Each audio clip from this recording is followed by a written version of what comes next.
Donc, je voulais vous dire que tout bébé, j'ai été baptisée selon le désir de mes parents. Plus tard, j'ai fait du scoutisme et ma communion solennelle comme plusieurs enfants de mon entourage. Même si je ressentais la grâce de Dieu dans ces moments-là, je me suis éloignée de lui. Et j'ai eu plusieurs épreuves difficiles dans ma vie. Notamment, j'ai vécu un divorce éprouvant. Et j'ai élevé seule ma fille pendant plus de 10 ans.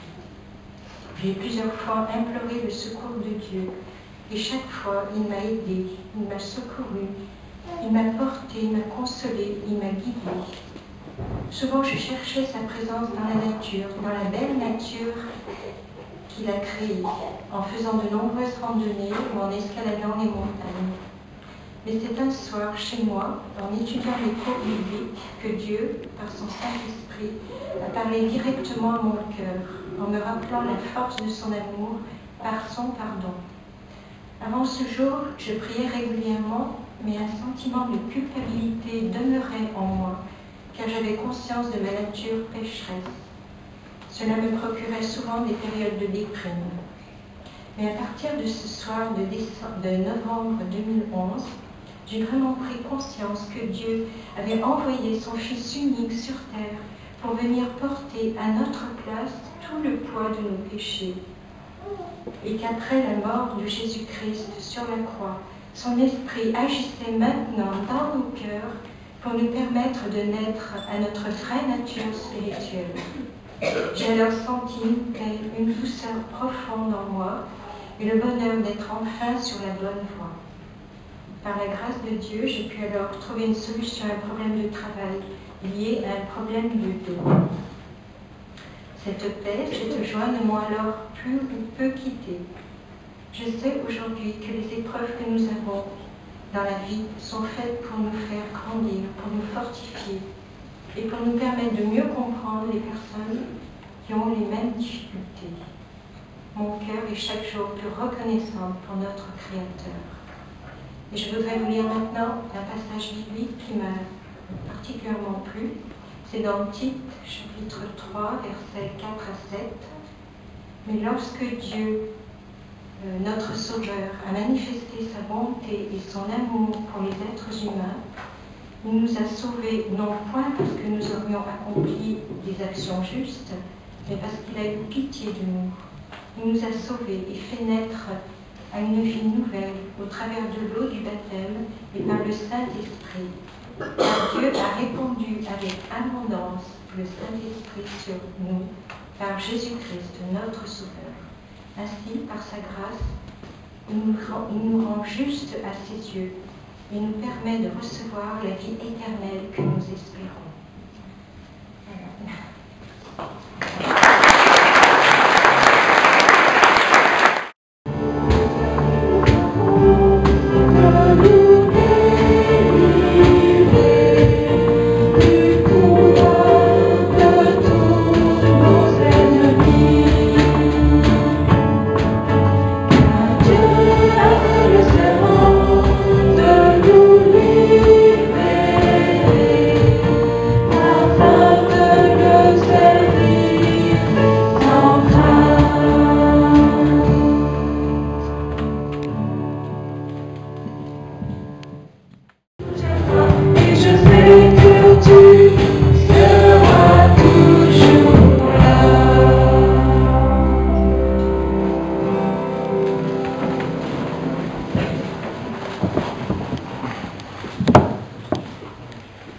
Jocelyne, en demandant le baptême, tu confesses publiquement ta foi en Dieu le Père qui t'a créé et qui t'aime, en Jésus-Christ, son Fils, ton Seigneur et Sauveur, qui est mort et ressuscité pour toi, en l'Esprit Saint qui te régénère et te conduit dans la vérité et dans l'amour.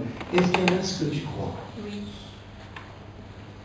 T'engages-tu par ton baptême à demeurer uni à Jésus-Christ, pour le suivre et le servir toute ta vie, dans la communion de son Église, en comptant sur son aide?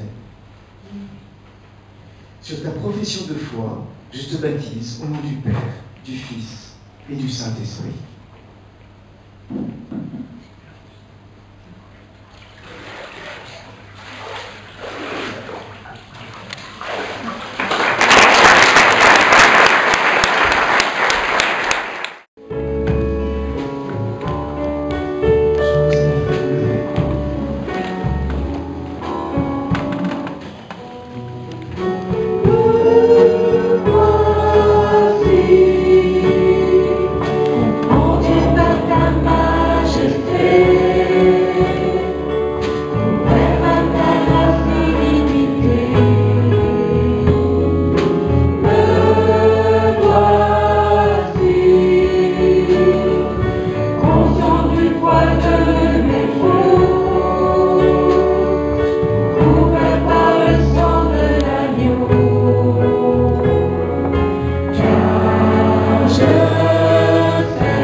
texte biblique dans Philippiens 2, 12 et 16. Je l'ai un peu mis au singulier, tu vas comprendre. Ainsi, ma bien-aimée, comme tu as toujours obéi, mets en œuvre ton salut avec crainte et tremblement, non seulement comme en ma présence, mais plus encore maintenant que je suis absent, car c'est Dieu qui produit en toi le vouloir et le faire selon son bon plaisir. Fais toutes choses sans murmure, ni hésitation, afin que tu sois irréprochable et pur, une enfant de Dieu irréprochable au milieu d'une génération perverse et corrompue, parmi laquelle tu brilles comme un flambeau dans le monde, portant la parole de vie. Seigneur, notre Dieu, nous voulons te bénir pour ce moment privilégié que tu as mis à part pour Jocelyne. Je veux vraiment te la présenter et te demander que, Seigneur, tu sois toujours avec elle. D'ailleurs, tu nous l'as promis, je serai avec vous chaque jour jusqu'à la fin du monde. Seigneur, encourage-la jour après jour, fortifie-la. Donne-lui, Seigneur, de garder le bon chemin. Donne-lui, Seigneur, d'être forte au moment des épreuves, comme nous connaissons tous. Vraiment, je veux te remercier pour Jocelyne, pour cet acte de foi. Au nom de Jésus. Amen. Amen. Oui, Seigneur, protège et garde nos baptisés. Fais-leur du bien. Montre-leur ta présence jour après jour. Soutiens-les en toutes circonstances. Nous savons, Seigneur, que tu es promis de le faire et nous savons que tu le feras. Amen. Amen.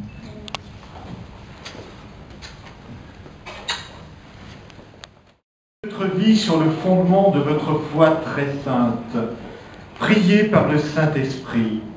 Maintenez-vous dans l'amour de Dieu en attendant que notre Seigneur Jésus-Christ, dans sa bonté, vous accorde la vie éternelle. Ayez de la pitié pour ceux qui doutent, sauvez ceux qui peuvent l'être en les arrachant au feu. Et je terminerai par cette parole de louange qui suit, toujours dans la même épître de Jude. Or, à celui qui peut vous préserver de toute chute, vous faire paraître devant sa gloire irréprochable, dans l'allégresse à Dieu seul, notre Seigneur, notre Sauveur, par Jésus-Christ, soit gloire, majesté, force, puissance, dès avant tous les temps et maintenant et dans tous les siècles. Amen. Santé. Au baptême de Jocelyne, à sa nouvelle naissance avec Jésus-Christ. À la tête. Voilà. Je suis très heureux d'être parmi vous aujourd'hui, en compagnie de Jocelyne. Merci Jean-Claude. Tu voulais dire un petit mot? Moi, c'est un grand jour pour moi aujourd'hui. Et je suis remplie de joie. Amen. Alors moi, je suis très heureuse que Jocelyne ait franchi le pas et qu'elle ait accepté son Seigneur complètement dans sa vie. Et sois bénie, Jocelyne, à tout niveau. Un petit mot, maman. Oh non. Ah, ça fait... Ça y est, petit mot. Quand même un parasite, la main et tout. Petit mot tout jeune. Pas tout seul. Eh bien, c'est un grand jour, un jour merveilleux, un jour de joie et une bénédiction de se retrouver tous ensemble à cette table. Merci Jocelyne, merci à ta famille. Voilà. Jean-Claude, merci à la Je souhaite de tout mon cœur que ma Jocelyne s'en sorte bien comme il faut, à tout point de vue. Alors là, je serai ravie. Je partirai tranquille. Exactement. Bravo. Merci, c'est pour le mot de la fin.